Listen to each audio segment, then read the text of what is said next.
I trust that everyone is seeing. I trust that everyone is seeing the presentation already. Yes. So my main point is to convey a message of how we actually are using AI in our NTS workshops to enhance writing NTS. And as Stefano did, it's a very important when you're using AI in a presentation in any context to make sure that people know that AI is being used. It doesn't need to be as flashy or as um, this kind of warning, but you should be honest in some part of your presentation in your document that AI was generated. This is a good way of people knowing that you did, because the people that use AI will know if that was AI generated. And the people who don't use AI yet may be over-impressed with what you are doing. So always be honest about the use of AI in whatever format you are in.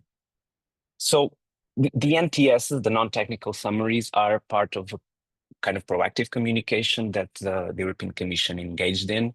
And this is contrasting with reactive communication, often done in situations of crisis. But proactive communication is sharing regularly and transparently information about animal studies that are done in your institution, for instance, because it precedes any kind of crisis, and it gives the public more trust in your institution and also better engagement. And it also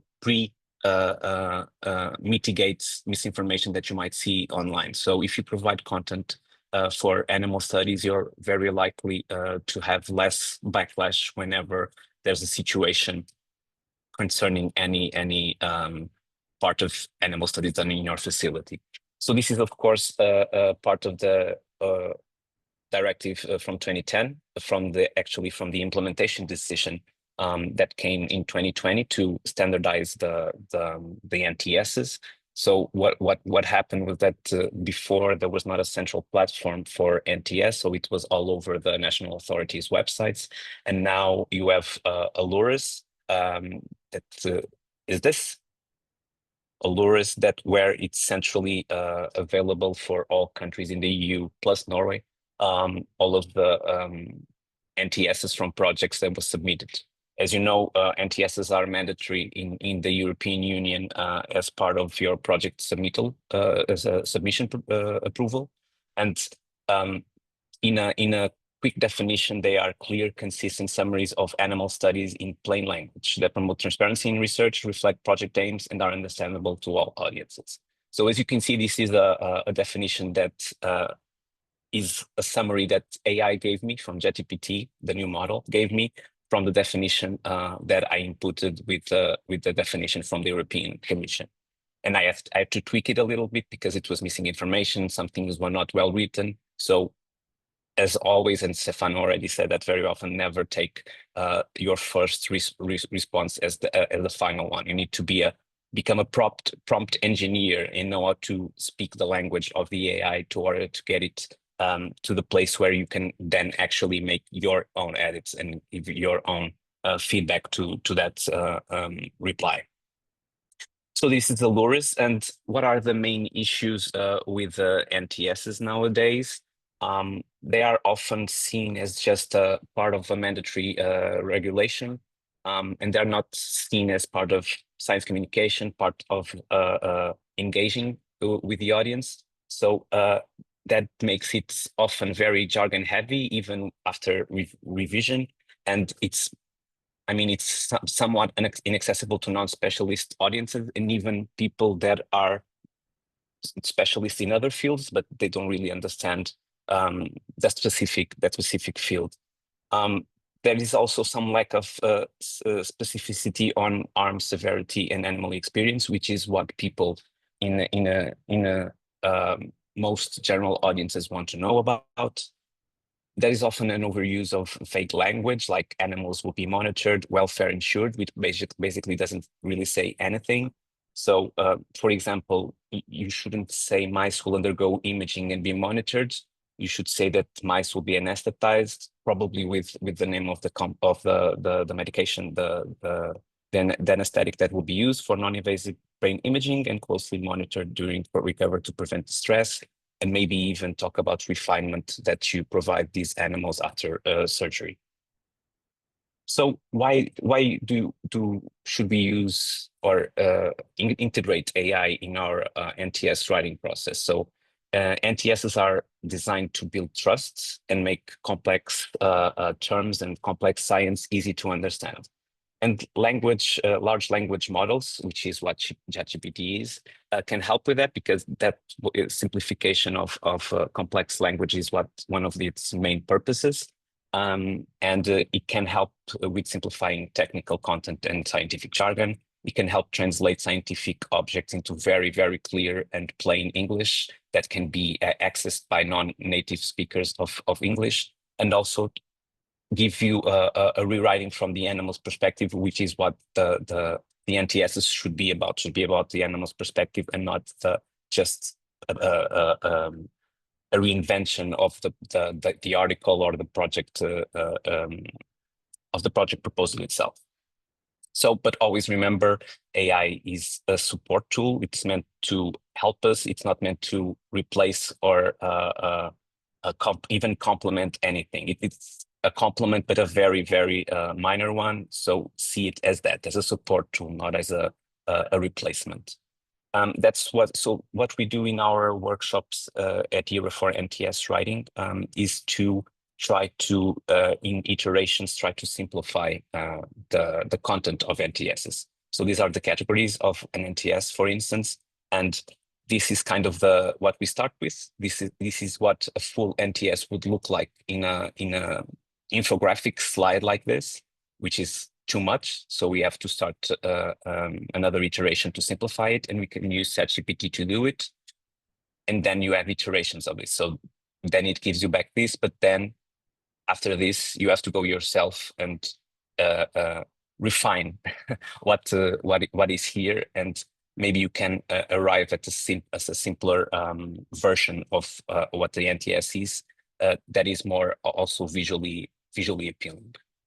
So of course, the basis of this is always the NTS that is published in the Alluris database, and then we use now the ChatGPT 4.0, which is the latest model. It's limited if you're not using the premium version, but it also works if you have a free account. What isn't included in the free account is a very, very powerful and helpful tool called Consensus. And Consensus is a sub-chat, a sub-app in AI, in ChatGPT, I mean, that only gives you information that comes from peer-reviewed journals. So every time you put anything in Consensus, it gives you information about the publication it came from. And if you click any of these links that you see here, you go to a page in Consensus where it tells you in the article where that information comes from. So you always have to review it. Don't trust it blindly, but it's a very, very competent way of doing it. There are other tools that do the same thing as Consensus. That's also one that uses Google Scholar, but I think Consensus is by far the most helpful one because it really shows you where the information comes from. So I actually inputted one NTS in Consensus, and it made a scientifically valid and coming from peer-reviewed information of a summary of NTS, and that is something that you can start using. For instance, when making these kinds of infographics, you can use that information to make it the basis, and then you can. This was done in Canva, for instance, which is a image design tool, very simple to use. So you basically have all of the information here that then you can edit directly in a slide or in Canva, and then share it in social media whenever you want to make a project highlighted. And you can talk openly about animal research that is done in that project through the information that is already on the NTSs. So see the NTS as a basis for furthering your communication to non-specialist audiences, and not just something that is mandatory and that you have to do. The NTSs almost everything that you need, or should have almost anything that you need to explain that project to a more lay audience. Regarding image generation, I'm not as optimistic as Damien and Stefano. It sure has improved a lot. So from this is the previous version of DALL-E, which is the image generated from OpenAI. And it really messed up a lot of things, namely things that are written. You might have seen this over and over again, where the words don't even make sense. And then even the images that are created, even though they are nice to look at, they are not scientifically correct. And that is something that has changed in the new version, which is now DALL-E 3, that is already incorporated in the ChatGPT 4o model. It does make make it a better job in trying to make, for instance, an NTS summary in one image, but there are still a lot of inaccuracies. As you can see here, there is a mouse with should be lungs, should be a muscle, should be a pancreas, but we have no idea what this is. If it's a tumor, this is not really correct. And then you see a mouse here that has two front legs, but nothing else. So you can still refine it. You can say, please, that's something that I was hoping that Damien did on those images, because I would be interested in knowing that you often say, please give me this image again, but make it anatomically correct for the animals that are here, because image generation in DALL-E is good for creating humans, for instance, but it's very bad nowadays, because the old days the faces were horrible, but nowadays it's better at humans than at animals, and sometimes there's a lot of anatomically incorrectness.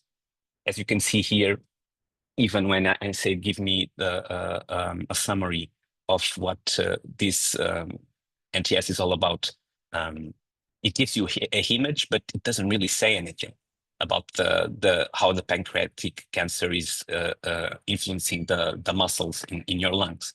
And it's showing a sad mouse here, a happy mouse here. What does this mean? It does have here the model of the mouse that is being used. But these are the 3R, but what do they mean with this scared mouse? So it doesn't really tell you much. So I'm pro using image generation, but for instance, for this. So this is a picture, and all of the pictures that I showed of these scientists aren't real. This is a AI generated image. And this is one of the advantages of AI. Can illustrate your presentations, your features, your social media, but it has to be used very, very carefully.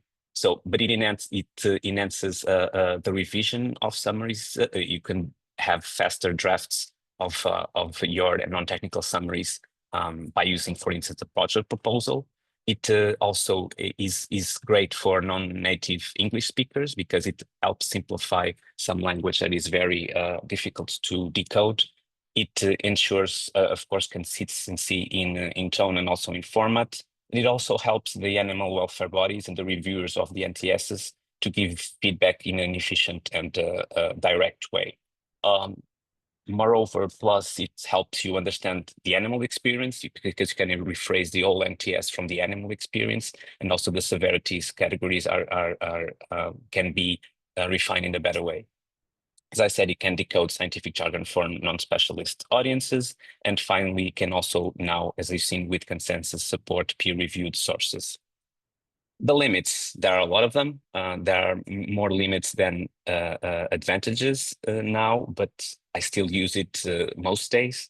But ChatGPT is not a replacement for ethical judgment and throwing ethics completely out of the window.